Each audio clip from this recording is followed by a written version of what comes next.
You should be grateful, Faith. Life is fair. Those words hung in the air like a death sentence as I stared at the ceramic mug in my hands. It was white with faded blue letters that read, "World's Okayest Daughter." The price tag was still stuck to the bottom. $5.47 from the clearance bin at the dollar store 3 blocks from our house. I knew because I had seen it there myself 2 weeks ago, and thought someone would have to be truly heartless to give that to their own child. Turns out, my mother was that someone. Across the living room, my younger sister Brittany stood beside a brand new Lexus LX 600 parked in our driveway, visible through the massive bay windows my parents had installed last summer.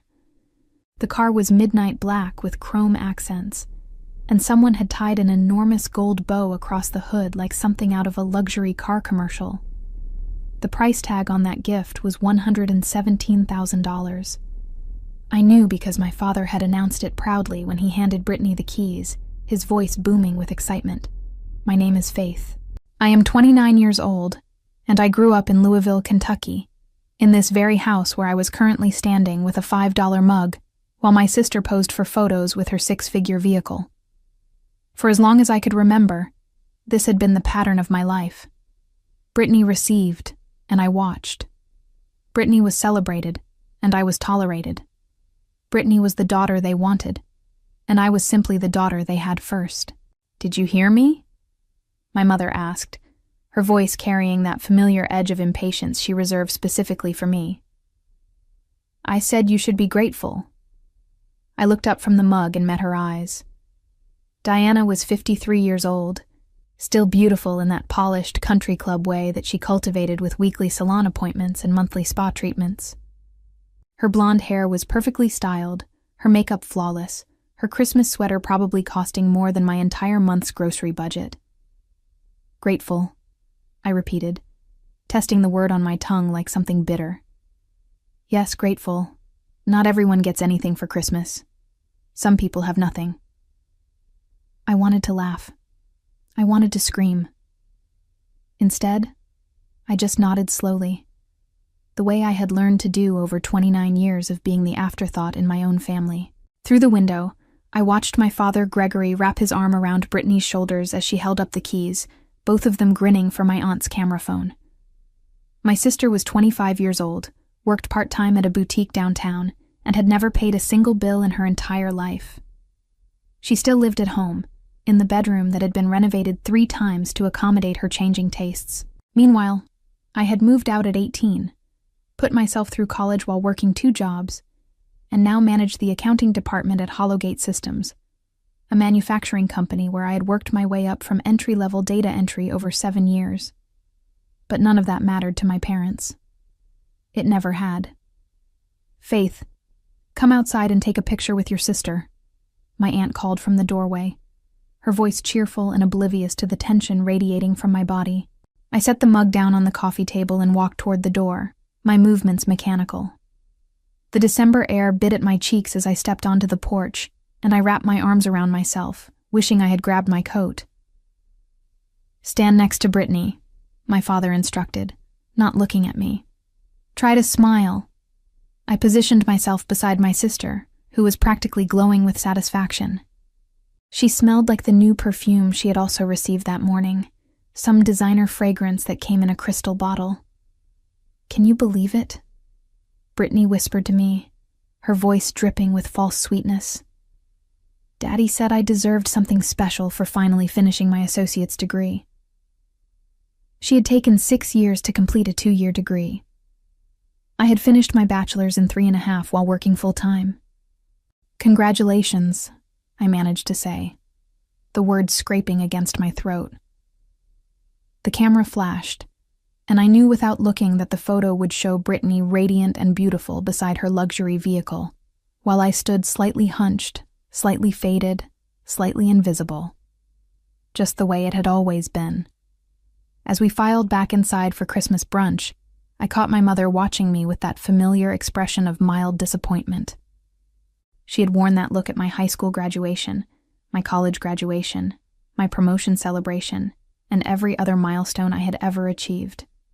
Nothing I did was ever quite enough to earn the approval she gave Brittany, simply for existing. Faith, could you help set the table? Diana asked. Brittany is too excited to focus right now. Of course she was. And of course I would help, because that was my role in this family. I was the helper, the worker, the one who showed up and did what needed to be done while receiving nothing but criticism in return. I grabbed the stack of plates from the china cabinet and began placing them around the dining room table, my hands moving automatically while my mind raced with thoughts I had suppressed for years. This Christmas felt different somehow. The mug sat on the coffee table like evidence of a crime, and something inside me had shifted when I saw those faded blue letters. World's okayest daughter. Maybe that was exactly what they thought of me. As I arranged the silverware beside each plate, memories flooded through me like water breaking through a dam. Every birthday, every holiday, every milestone where my sister had been showered with attention while I stood in the shadows, watching and waiting for scraps of affection that never came. I thought about my 16th birthday, when my parents had thrown Brittany an elaborate party for her 10th birthday the same week and told me we would celebrate mine later. Later never came. Instead, I received a card with $20 inside and a mumbled apology about being too busy with Brittany's event to plan anything for me. I thought about my high school graduation, when my father had spent the entire ceremony on his phone, texting updates to relatives about Brittany's dance recital happening the following weekend. He never even looked up when I walked across the stage. I thought about college, when I had asked my parents for help with tuition and they had laughed, actually laughed, and told me that money was being saved for Brittany's education because she would need more support than me. "You're smart enough to figure it out," my mother had said. "Brittany needs us more." I thought about the Christmas 3 years ago, when I had saved for months to buy my parents an expensive espresso machine they had mentioned wanting. They had opened it, glanced at it briefly, and then spent the next hour exclaiming over the designer handbag they had bought for Brittany. The espresso machine sat unused in their garage to this day. I thought about last Thanksgiving, when I had driven 4 hours through a snowstorm to be with my family, only to arrive and discover they had eaten without me, because Brittany was hungry and could not wait. My plate sat cold on the counter, while they laughed and reminisced about family memories that somehow never included me. The pattern was so consistent, so relentless, that I had convinced myself it was normal. That all families had a favorite child, and I simply happened not to be it. That I was being dramatic or sensitive whenever I felt the sting of their rejection. That if I just worked harder, achieved more, proved myself worthy, eventually they would see me. But standing in that dining room with a stack of plates in my hands and a $5 mug mocking me from the living room, I finally understood the truth. They did see me. They had always seen me. And they had made a deliberate choice, year after year, to treat me as less than. "Faith, the napkins need to be folded properly," my mother said, appearing beside me with that critical eye she wielded like a weapon. "Not like that. Here, let me show you." She took the napkin from my hands and demonstrated the elaborate fold she preferred, as if I had not done this exact task at every family gathering for the past decade. As if I was incapable of learning even the simplest things. "Sorry," I said, the word automatic and hollow. "You should pay more attention. Brittany would have done it correctly the first time." I doubted that very much, considering Brittany had never folded a napkin in her life, but I said nothing. I simply nodded and continued working, my jaw tight with words I was not allowed to speak. When the table was set and the food was arranged, the family gathered for brunch. My father sat at the head of the table, Brittany at his right hand like royalty. My mother sat at the other end, with my aunt beside her. I was placed in the middle, neither important enough to anchor the table, nor beloved enough to sit beside my parents. "Let's go around and say what we're grateful for," my father announced, raising his glass of orange juice. "Brittany, you start." My sister smiled that dazzling smile that had gotten her everything she ever wanted. I'm grateful for the best parents in the world who always support me and believe in me. And for my amazing new car, obviously. Everyone laughed warmly, and my father beamed with pride. "I'm grateful for this wonderful family," my mother continued, "and for another year of health and happiness." My aunt echoed similar sentiments, and then all eyes turned to me. I felt their gazes like spotlights, waiting for me to perform gratitude I did not feel. "I'm grateful for clarity," I said quietly. A brief silence followed my words, and I saw my mother's eyes narrow slightly. "Clarity about what?" Brittany asked, her tone carrying an edge of challenge. "About a lot of things," I replied. "About what matters. About where I stand." My father cleared his throat uncomfortably. "Well, that's nice, Faith. Very thoughtful. Now let's eat before the food gets cold." The meal proceeded without further incident, but I could feel my mother watching me throughout. She knew something had shifted. She could sense the change in me the way animals sense an approaching storm.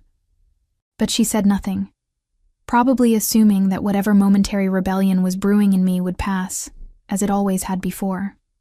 After brunch, I helped clear the dishes while Brittany gave tours of her new car to relatives who had stopped by to admire it. The kitchen felt suffocating, the walls closing in around me as I scraped plates and loaded the dishwasher. "You seem quiet today," my aunt observed, drying a serving dish beside me. "Just tired," I lied. "The holidays can be exhausting," she agreed, oblivious to the real reason for my silence. I finished the dishes in mechanical silence, my mind elsewhere entirely.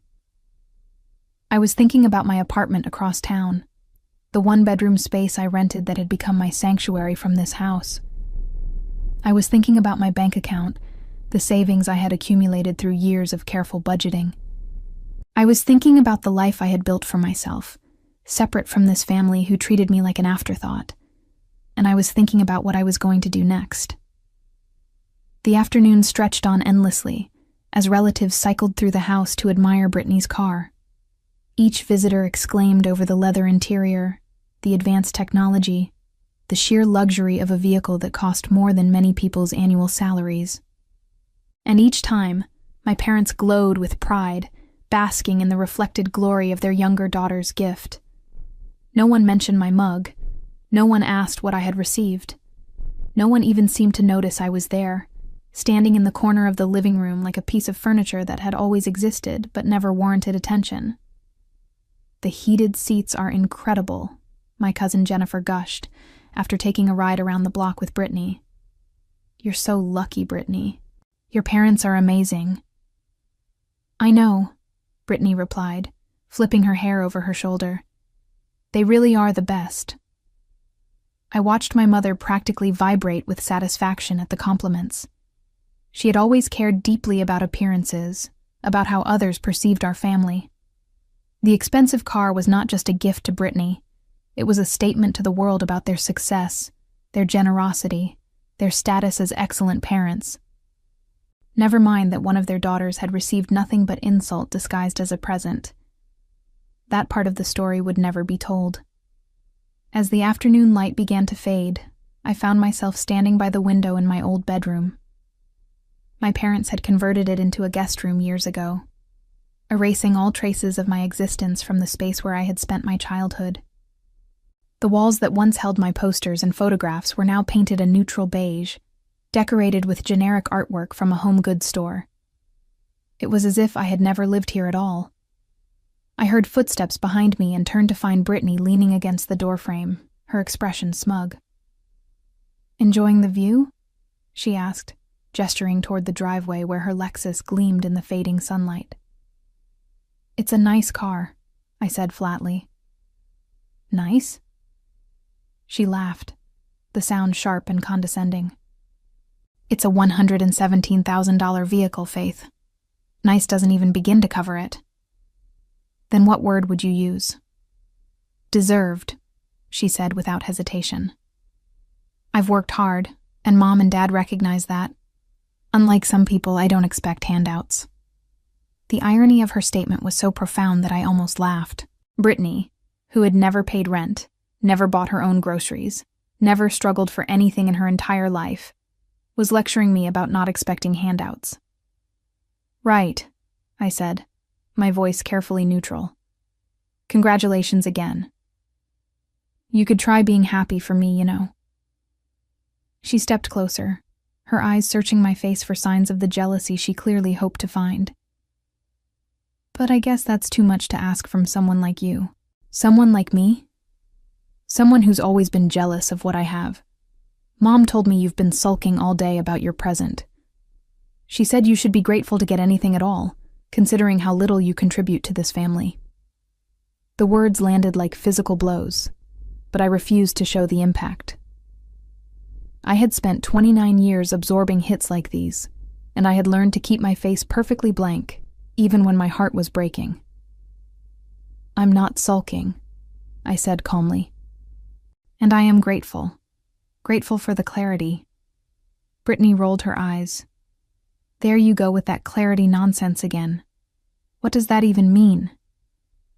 It means I finally understand exactly where I stand in this family. Something in my tone must have caught her attention because her smug expression flickered briefly, but she recovered quickly, tossing her hair again with practiced nonchalance. You've always stood in the same place, she said. Behind me. Where you belong.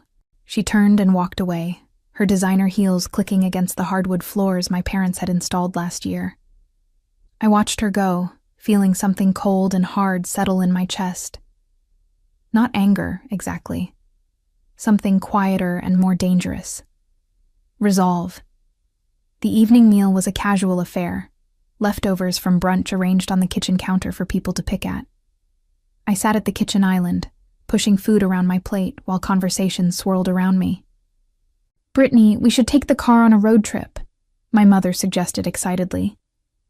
Maybe to that spa in Tennessee you've been wanting to visit. Oh my gosh, yes! Brittany clapped her hands together. That would be perfect. A mother-daughter trip in my new car. I waited for someone to include me in the invitation. I waited for the words, Faith should come too, or we could make it a family trip, or even just a glance in my direction to acknowledge my existence. The invitation never came. They continued planning their trip, discussing dates and destinations and all the shopping they would do, as if I was not sitting 3 feet away, invisible and irrelevant. That was when I made my decision. I excused myself from the kitchen and went to my old bedroom, closing the door quietly behind me. The guest bed was neatly made with pillows I did not recognize, and a decorative throw blanket was draped across the foot like something from a hotel. Nothing in this room belonged to me anymore. I sat on the edge of the bed and pulled out my phone, scrolling through my contacts until I found the number for my apartment complex. I had been month to month for a while, but I had been considering signing a longer lease. Now that consideration became certainty. I texted my friend Gina, who had offered to help me move some furniture I had been storing. Can you meet me tomorrow morning? Around 10? Her response came quickly. Of course. Everything okay? Everything is about to be, I typed back. I had spent my entire life waiting for my family to see me, to value me, to treat me with the basic dignity I deserved. I had contorted myself into whatever shape I thought might earn their approval, sacrificing my own needs and desires in pursuit of love that was never offered. Tonight, that ended. Tonight, I would leave behind more than just this house. I would leave behind the version of myself that had accepted crumbs while watching my sister feast. I would leave behind the belief that I was somehow less deserving, less worthy, less than. And I would walk into a future where I was finally, completely free. I emerged from the bedroom around 8 o'clock that evening, my decision made but my face betraying nothing. Years of practice had taught me how to mask my emotions around my family, and that skill served me well as I navigated the remaining hours of Christmas Day. The living room was warm and glowing, a fire crackling in the fireplace, while my family lounged on expensive sofas discussing plans for the new year. Brittany was scrolling through her phone, probably posting photos of her new car to social media.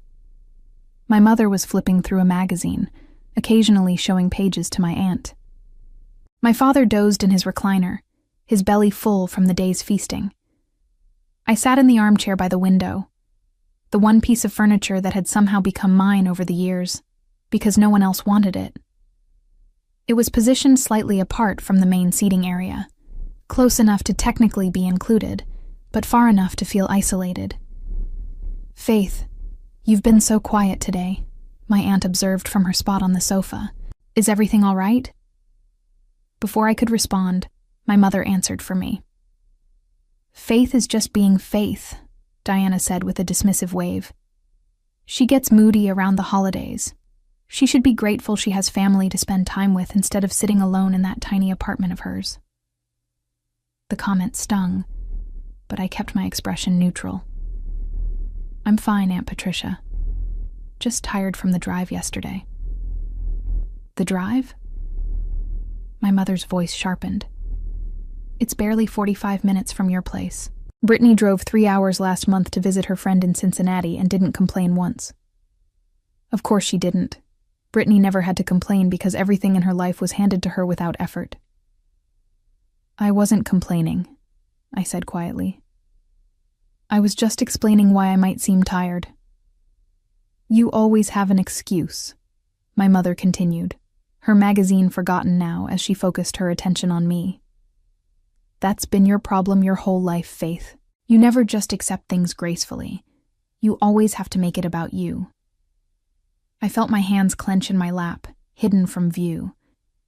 The irony of being accused of making things about myself by a woman who had spent the entire day celebrating one daughter while ignoring the other was almost too much to bear. "I'm not making anything about me," I said, my voice steady despite the turmoil inside. "I'm sitting here quietly, not bothering anyone." "Your attitude is bothering me," Diana snapped. "You should be happy for your sister. She worked hard for that car." "She didn't work for the car," I said before I could stop myself. "You and Dad bought it for her." The room went silent. My father stirred in his recliner, blinking awake at the sudden tension. Brittany looked up from her phone, her eyes widening with interest at the prospect of conflict. "Excuse me?" My mother's voice was ice cold. "I just meant that Brittany didn't earn the money to buy the car herself. It was a gift. There's nothing wrong with that, but calling it hard work seems inaccurate." "Faith." My father's voice carried a warning I had heard countless times before. "That's enough." "I'm not trying to start anything," I said, holding up my hands in a gesture of peace. "I was just clarifying." "You were just being jealous," Brittany interrupted, setting down her phone with a dramatic sigh. "As usual. You can't stand that Mom and Dad love me more than you." The words hit like a punch to the gut, not because they were surprising, but because they were said so casually, so matter-of-factly, as if it were an obvious truth that everyone had always known. "Brittany," my aunt said uncomfortably, "that's not a nice thing to say." "Why not? It's true. Faith has always been jealous of me. That's why she moved out as soon as she could and barely visits. That's why she can't just be happy for me on Christmas. She's bitter because she knows she's the less successful daughter." I stared at my sister, seeing her clearly perhaps for the first time. She was not just spoiled. She was cruel. And worse, she had been taught to be cruel by parents who had always valued her over me. "I think I'll go to bed early," I said, standing from my chair. "Merry Christmas, everyone." "Faith, wait." My mother's voice stopped me at the doorway. "We need to talk about your attitude. This kind of behavior is exactly why you're still single at 29. Men don't want women who can't be happy for others." The comment was so absurd, so deeply inappropriate, that I almost laughed. My romantic life had nothing to do with this conversation. Yet my mother had found a way to weaponize it against me anyway. "You're right," I said, my voice flat. "Thank you for the feedback. I'll work on being more grateful." "Don't take that tone with me." "What tone?" I said thank you. I said I'd work on it. What more do you want from me?" My mother opened her mouth to respond, but my father cut her off. "Just go to bed, Faith.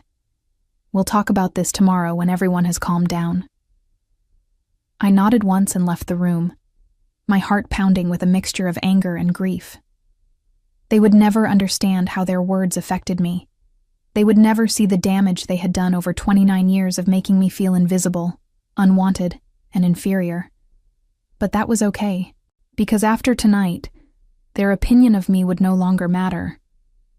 I closed the guest room door behind me and leaned against it, taking deep breaths to steady myself. The conversation had been painful, but it had also been clarifying. Whatever doubts I might have harbored about my decision had vanished completely. I pulled out my phone and began making a mental list of everything I needed to do. My apartment was already furnished. I had never truly moved out, just brought some clothes and toiletries for the Christmas visit. My car was parked on the street because the driveway had been cleared for Brittany's new Lexus. My purse was in the closet, containing my wallet, keys, and everything I needed to leave. All I had to do was wait. The next few hours passed in tense silence. I stayed in the guest room, ostensibly sleeping, but actually wide awake, listening to the sounds of my family moving through the house. Voices drifted up from downstairs. My mother's sharp tones, my father's rumbling responses, Brittany's occasional laughter. Around 11 o'clock, I heard someone climbing the stairs. There was a brief pause outside my door, then footsteps continuing down the hall to Brittany's bedroom. My mother, probably checking to make sure her precious daughter had everything she needed for the night. I lay in the darkness, staring at the ceiling, reviewing my plan.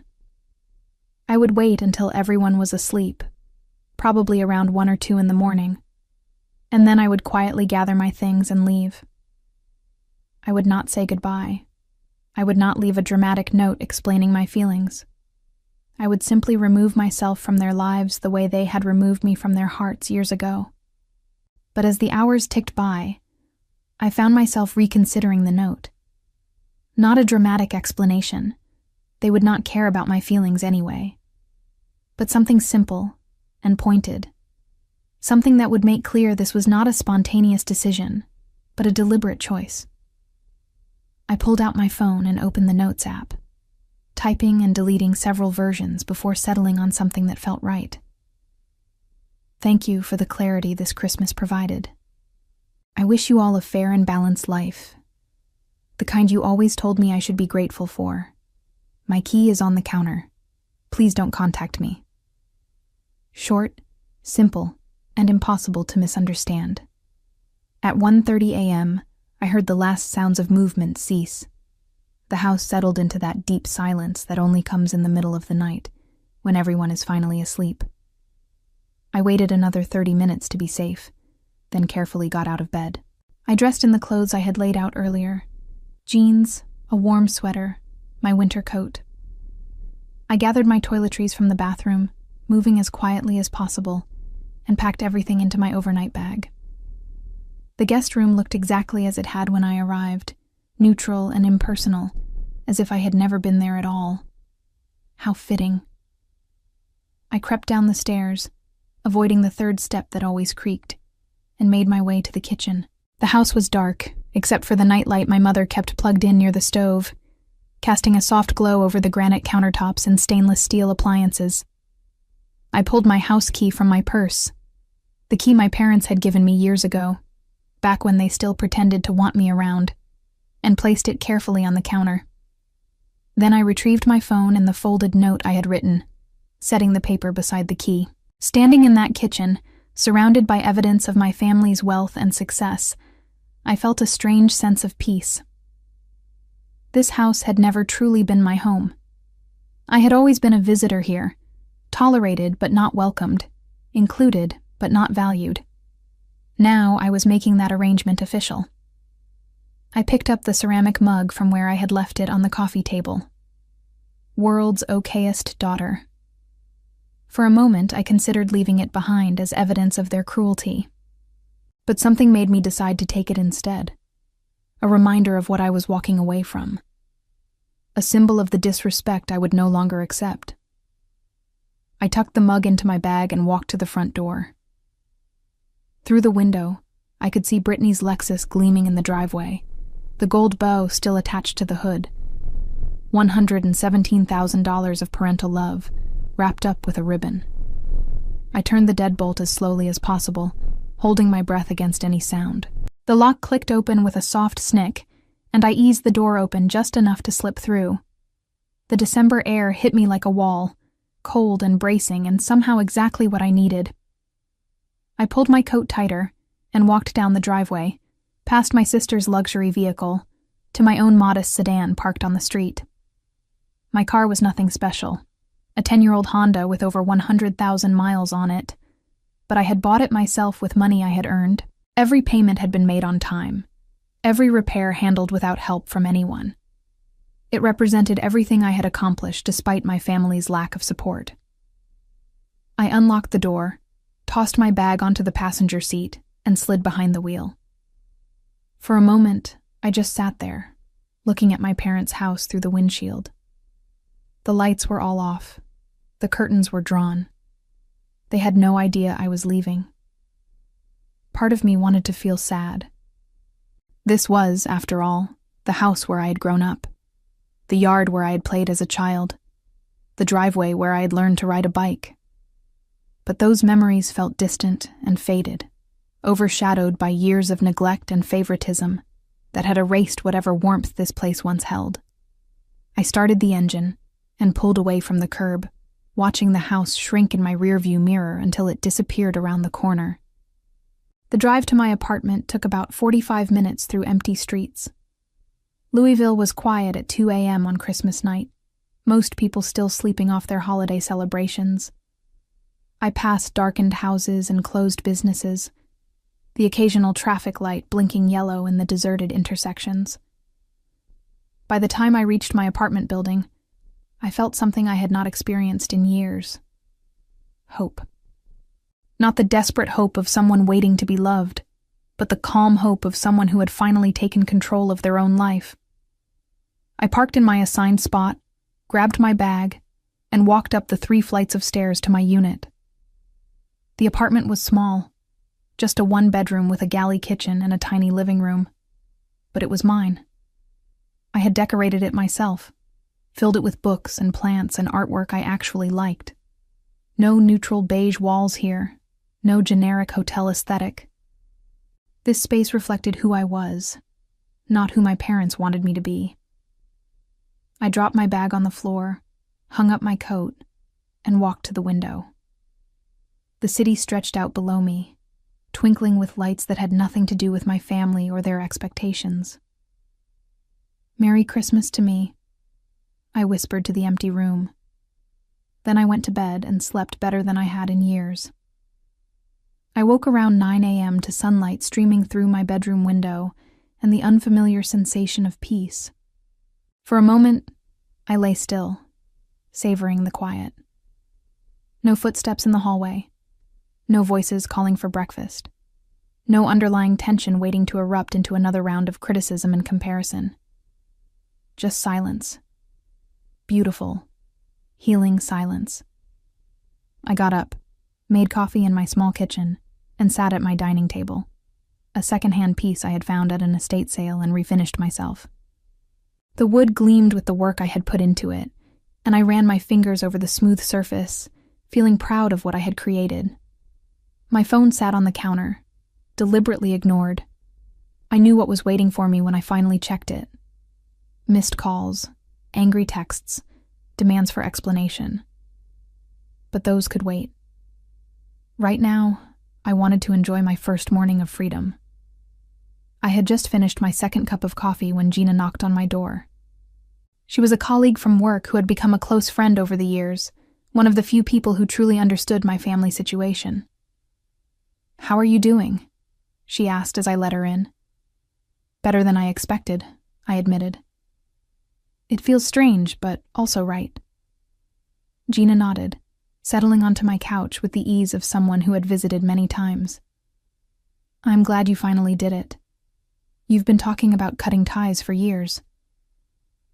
Talking and doing are different things, I said.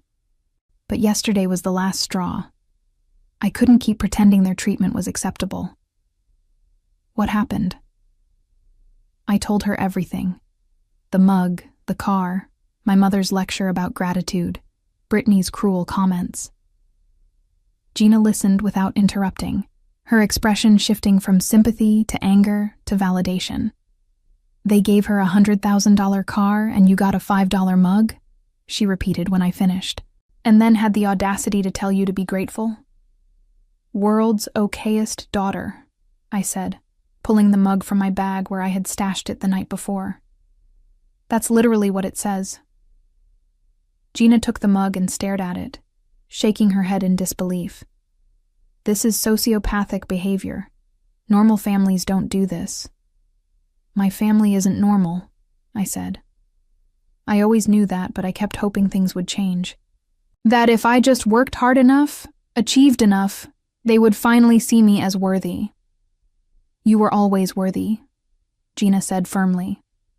Their inability to see that is their failure, not yours. We talked for another hour, discussing my plans for the future and the practical implications of cutting off my family. Gina offered to be my emergency contact, my support system, my chosen family in the absence of my biological one. Around 11 o'clock, I finally picked up my phone. 47 missed calls, 32 text messages. The earliest one had come at 7:23 a.m., probably when my mother woke up and discovered my key on the counter.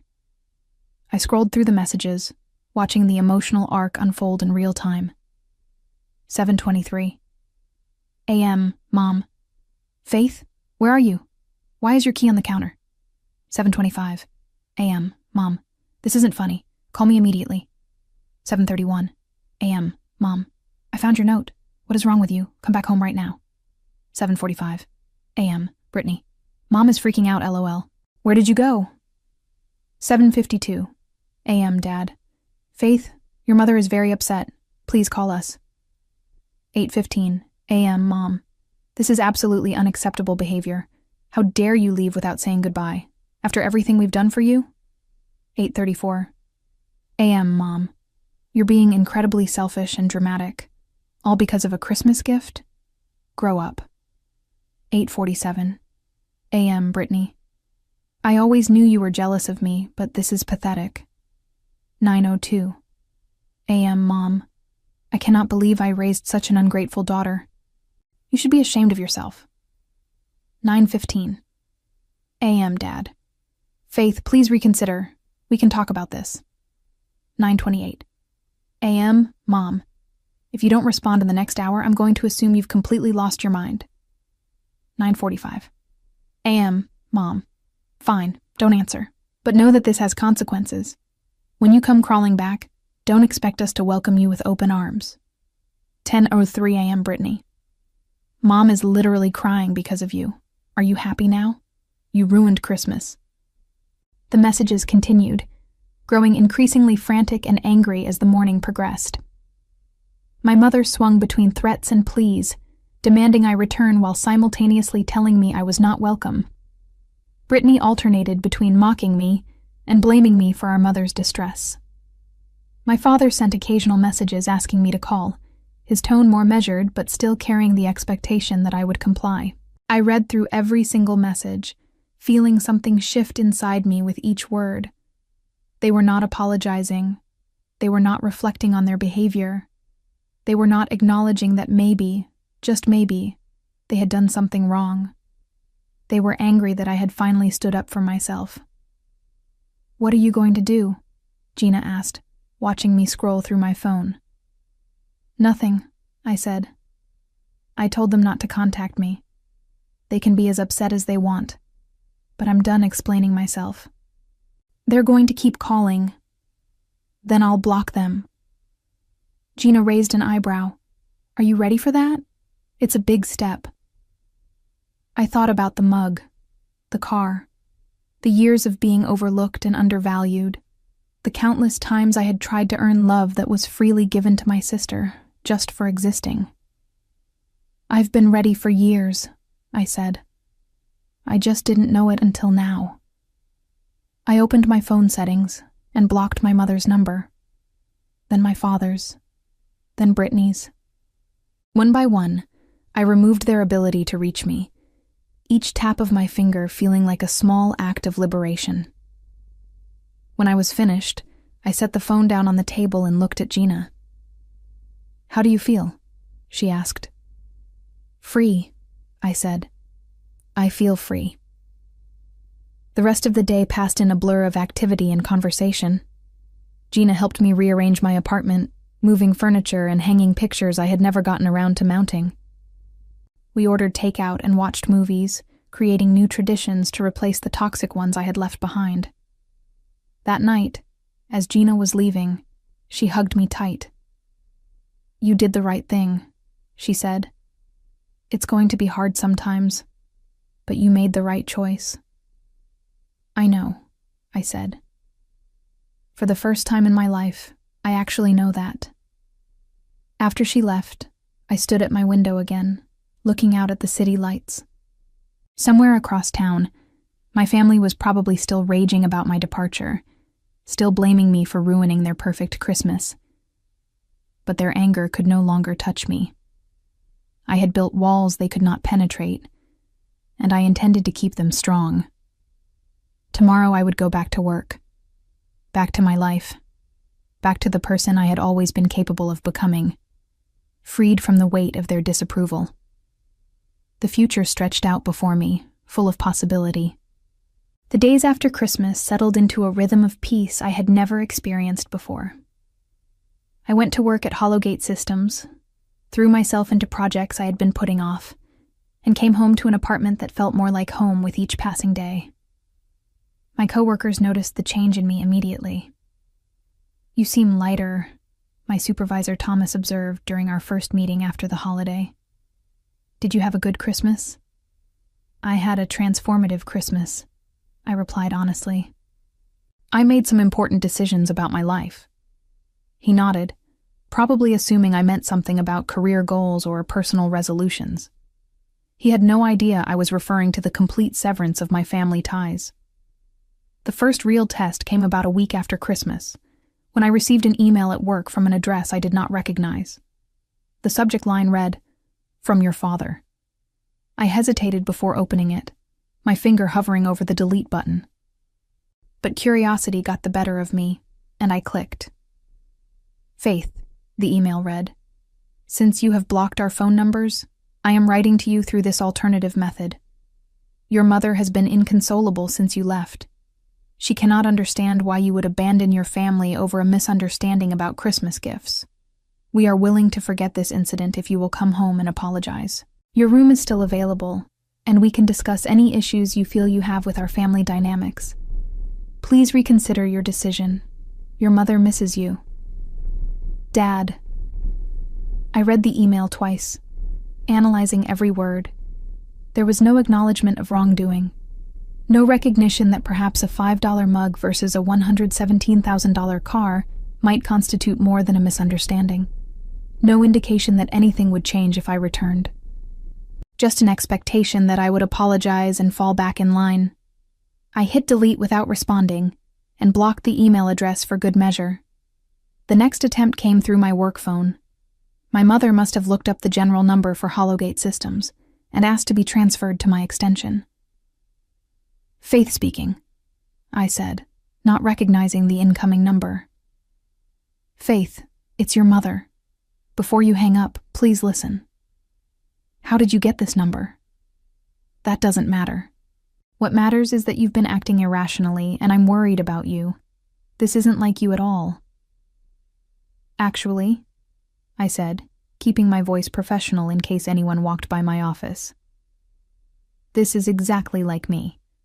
It's who I've always been underneath the person you tried to make me into. Don't be dramatic. We gave you a perfectly nice gift, and you're acting like we committed a crime. You gave Brittany a $117,000 luxury vehicle. You gave me a $5 mug from the clearance bin that mocked me. And then you told me to be grateful because life is fair." Silence on the other end. Then, "We love both of our daughters equally. Your actions say otherwise. They've always said otherwise. But I'm done trying to prove myself worthy of your love. I'm done competing for affection that Brittany receives just for existing. You're being incredibly unfair. I have to go. Please don't call my work again." I hung up before she could respond, and immediately contacted our receptionist to add my mother's number to my blocked list. The receptionist, a kind woman named Dorothy who had worked at the company for decades, promised to handle it discreetly. The attempts continued over the following weeks. My mother sent letters to my apartment, which I returned unopened. Brittany created new social media accounts to message me after I blocked her original profiles. My father showed up at my apartment building once, but I saw him through the window and simply did not answer the door. Each attempt reinforced my conviction that I had made the right choice. They were not trying to reconcile or understand. They were trying to restore the status quo. They wanted the Faith who quietly accepted crumbs while watching Brittany feast. The Faith who did the dishes at family gatherings while her sister posed for photos. The Faith who showed up and performed gratitude regardless of how she was treated. That Faith was gone. In her place stood someone stronger, clearer, more certain of her own worth. Someone who had stopped measuring herself against her sister's reflection and started seeing her own image for the first time. Work became my sanctuary during those weeks. I poured my energy into projects and proposals, impressing my superiors with my dedication and focus. Thomas mentioned that a promotion might be coming my way, department manager, with a significant raise and expanded responsibilities. "You've really stepped up lately," he said during my quarterly review. "Whatever changes you made over the holidays, keep them going." "I intend to," I said. Outside of work, I built new connections. Gina introduced me to her book club, a group of women who met monthly to discuss literature and life. I joined a gym near my apartment and started taking yoga classes on Saturday mornings. I began cooking elaborate meals for myself, learning new recipes, and savoring food I actually enjoyed, rather than whatever my mother decided to serve. My apartment became a reflection of my growth. I painted the bedroom a deep teal that I had always loved, but never dared to choose in my childhood home. I hung artwork from local artists, supporting creatives whose work spoke to me. I filled my bookshelves with volumes that challenged and inspired me. For the first time in my life, I was building a home that felt like mine. The fallout from my departure continued to ripple through the family long after Christmas had passed. I learned about it secondhand, through relatives who reached out tentatively, unsure whose side to take in a conflict they barely understood. My Aunt Patricia called me about 3 weeks after Christmas, her voice cautious and concerned. "Faith, honey, I just wanted to check on you. Your mother is saying some things that don't sound like you at all." "What is she saying?" "That you had some kind of breakdown. That you abandoned the family without explanation. That you've been jealous of your sister for years and finally snapped." I laughed, though there was no humor in it. "Of course that's her version. Did she mention what they gave me for Christmas?" "A mug," she said, something thoughtful from a local shop. A $5 clearance item that said "World's Okayest Daughter," while Brittany received a $117,000 Lexus. Silence on the other end. Then, "She didn't mention that part." "No, I imagine she didn't." My aunt sighed heavily. "Faith, I've always known your parents favored Brittany. It's been obvious since you were children. But I never thought they would be this blatant about it." "It's been escalating for years," I said. "I just finally reached my breaking point." "What can I do? Is there anything you need?" The offer touched me more than I expected. My aunt had always been kind, even when the rest of my family treated me as an afterthought. "Just knowing someone believes me is enough," I said. "Thank you for calling." After we hung up, I felt a small crack in the isolation I had built around myself. Not everyone in my extended family was blind to my parents' favoritism. Some of them saw. Some of them cared. Over the following weeks, more relatives reached out. My cousin Jennifer, who had gushed over Brittany's car on Christmas Day, sent a long apologetic message saying she had no idea how unequal the gift-giving had been. My Uncle Robert, my father's brother, called to tell me he supported my decision to step back from toxic relationships. Each conversation revealed more about how my parents had presented my departure. According to them, I was mentally unstable, jealous to the point of irrationality, and had completely fabricated any claims of unequal treatment. They painted themselves as loving parents victimized by an ungrateful daughter. But the truth has a way of emerging. My Aunt Patricia started asking questions. She mentioned to my mother that a $5 mug and a luxury car seemed quite different, and my mother had reportedly become defensive and evasive. Other relatives began comparing notes, noticing patterns they had overlooked or dismissed before. Meanwhile, Brittany's social media told its own story. She posted daily about her new car, photos of driving it, stories about where she went, complaints when it needed its first wash. The constant bragging began to grate on people, and I heard through the grapevine that several family members had muted her accounts. About 2 months after Christmas, I received an unexpected message from my mother. It came through a new email address, bypassing my blocks. Faith, I hope you're satisfied. Your stunt has divided the entire family. Your aunt and uncle are barely speaking to us. Your cousins think we're monsters. Is this what you wanted? To destroy us? I read the message several times, marveling at the complete lack of self-awareness. She was not upset about losing me. She was upset about losing her reputation. I typed a response, choosing my words carefully. I wanted to be treated with basic dignity and respect. You were unwilling to provide that. The consequences of your choices are yours to bear, not mine. Please do not contact me again. I hit send and blocked the new address, knowing another would probably appear within days. But each attempt felt less threatening than the last. Her power over me was fading, replaced by a sense of autonomy I had never experienced before. At work, the promotion Thomas had hinted at became official. I was named department manager with a 30% raise and a team of 12 people reporting to me. The announcement came at a staff meeting, and my colleagues applauded genuinely, having witnessed my dedication over the years. Speech? Thomas prompted, grinning. I stood, looking around at the faces of people who valued my contributions, people who saw my hard work and rewarded it fairly. I just want to say that this company has been more of a family to me than I realized, I said. Thank you for recognizing my efforts and giving me this opportunity. I won't let you down. The words felt right and true. Hollowgate Systems had provided the stability and validation my biological family never had. My coworkers celebrated my achievements rather than diminishing them. My supervisors promoted me based on merit rather than favoritism.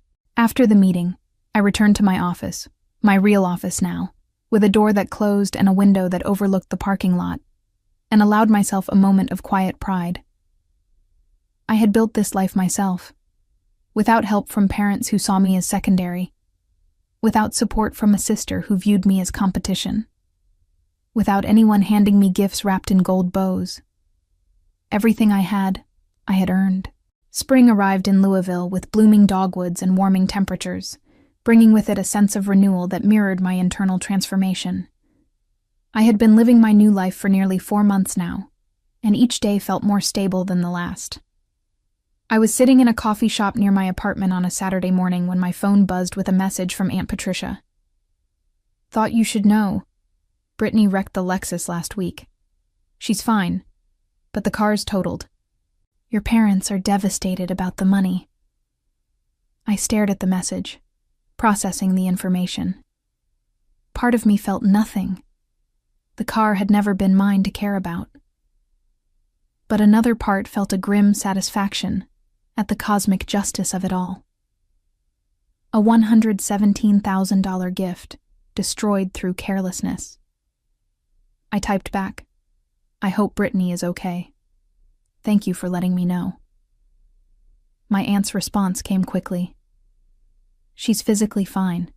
Emotionally, she's a mess. Apparently she was texting while driving. Insurance won't cover everything because she was at fault. Your parents are looking at a huge financial hit. I closed the message without responding further. The Lexus, symbol of everything wrong with my family, was gone, and I felt nothing but peace. In the months that followed, more news trickled through. My parents, facing financial strain from the accident and the end of my father's overtime opportunities at work, had to make difficult choices. The spa trips stopped, the shopping sprees ended. Brittany, forced to rely on a used car purchased with the insurance payout, complained constantly about her reduced circumstances. They actually asked if I could help with some bills, Aunt Patricia told me over lunch one afternoon. I said no. I told them they should ask their successful daughter who manages an entire department. Diana didn't appreciate that comment. I smiled, despite myself. Thank you for standing up for me. Someone should have done it years ago. I'm ashamed I didn't speak up sooner. The reconciliation with extended family members became one of the unexpected gifts of my transformation. Aunt Patricia and I now met for lunch monthly. My cousin Jennifer had become a regular visitor to my apartment.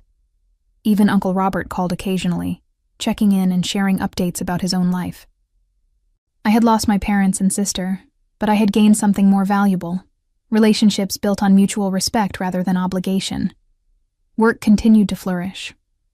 Under my leadership, the accounting department exceeded its quarterly goals consistently. Thomas praised my management style and hinted that further advancement might be possible within a few years. I was building a career I could be proud of, one achievement at a time. And personally, I was thriving.